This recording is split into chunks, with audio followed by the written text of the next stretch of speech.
Magandang araw mga mag-aaral. Welcome sa ating klase sa Kontemporaryong Issue. Para sa pagpapatuloy ng ating aralin sa linggong ito, ang ating mga aalamin ay ang mga kasanayang kailangan sa pag-aaral ng kontemporaryong issue at ang kahalagahan ng pag-aaral nito. Tara na at simulan na natin ang ating pag-aaral. Nais kong pansinin ninyo ang larawan na nasa inyong harapan. Ito ay isang isyung matagal ng problema ng ating bansa. Ano ang opinyon mo ukol sa usapin ng korupsyon sa ating bansa? Paano nito naapektuhan ang ating lipunan? Nais kong marinig ang inyong kasagutan sa ating pangklaseng talakayan.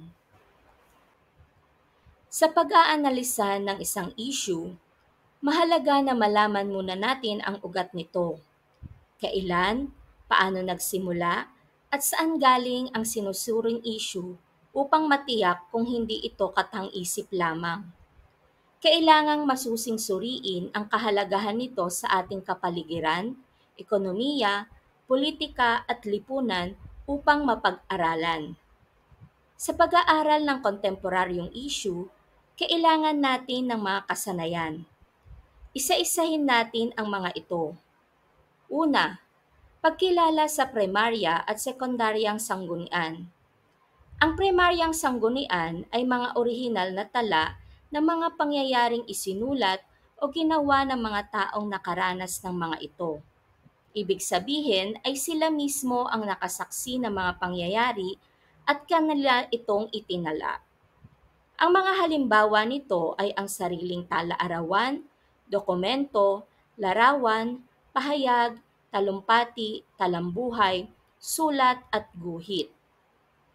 Samantalang ang sekundaryang sanggunian naman ay mga detalye at interpretasyon batay sa primaryang pinagkunan. Ang mga halimbawa naman nito ay ang mga aklat, dokumentaryo, encyclopedias at political cartoon. Pangalawa, pagtukoy sa katotohanan at opinyon. Ang katotohanan ay ang totoong pahayag o pangyayari na pinatutunayan sa tulong ng mga aktwal na datos. May ebidensyang nagpapatunay na totoo ang mga pangyayari.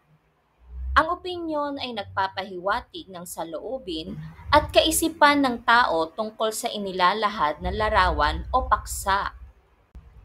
Pangatlo, pagtukoy sa pagkiling o bias. Ang pag-aanalisa ng mga impormasyon na may kaugnayan sa agham panlipunan ay kailangang walang kinikilingan. Pang-apat, pagbuo ng paghihinuha, paglalahat at konklusyon. Ang hinuha ay isang pinag-isipang hula o educated guess tungkol sa isang bagay para makabuo ng isang konklusyon. Ang paglalahat ay ang proseso kung saan binubuo ang mga ugnayan bago makagawa ng konklusyon. At ang konklusyon ay ang desisyon, kaalaman o ideyang nabuo pagkatapos ng pag-aaral, obserbasyon at pagsusuri ng pagkakaugnay ng mga mahalagang ebidensya o kaalaman. Bakit nga ba mahalagang pag-aralan natin ang kontemporaryong issue? Una, sa pag-aaral ng kontemporaryong issue ay magkakaroon ng malawak na kaalaman sa mga issue at hamong panlipunan. Iba ang may alam, kaya naman dapat lamang na tayo ay makialam at tumugon sa mga isyong panlipunan. Pangalawa ay upang maunawaan mo ang epekto ng mga isyong ito sa atin bilang individual na bahagi ng lipunan.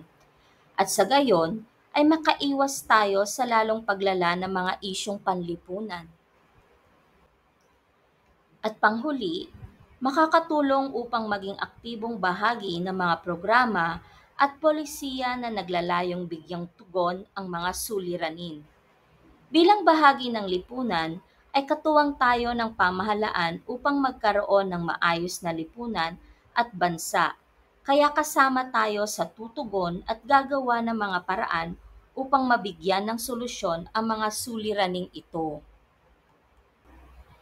Naunawaan ba ang ating aralin?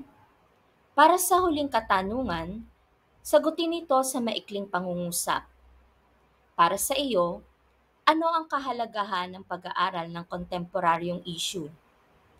Nais kong marinig ang inyong mga kasagutan sa ating pangklaseng talakayan. At para sa inyong unang gawain, puna ng angkop na kasagutan ang chart na nasa ibaba. Ilagay ang sagot sa inyong kwaderno. Mula sa tatlong isyong panlipunan na matinding traffic, pagtaas ng kriminalidad at polusyon sa tubig, magbigay ng tig-isang dahilan, epekto at maaaring solusyon ng mga ito. Naway marami kayong natutunan ngayong araw. Inaanyayahan ko kayong mag-like at subscribe upang ma-notify kayo sa susunod nating aralin. Hanggang sa susunod na pag-aaral, mga mahal kong mag-aaral, magandang buhay!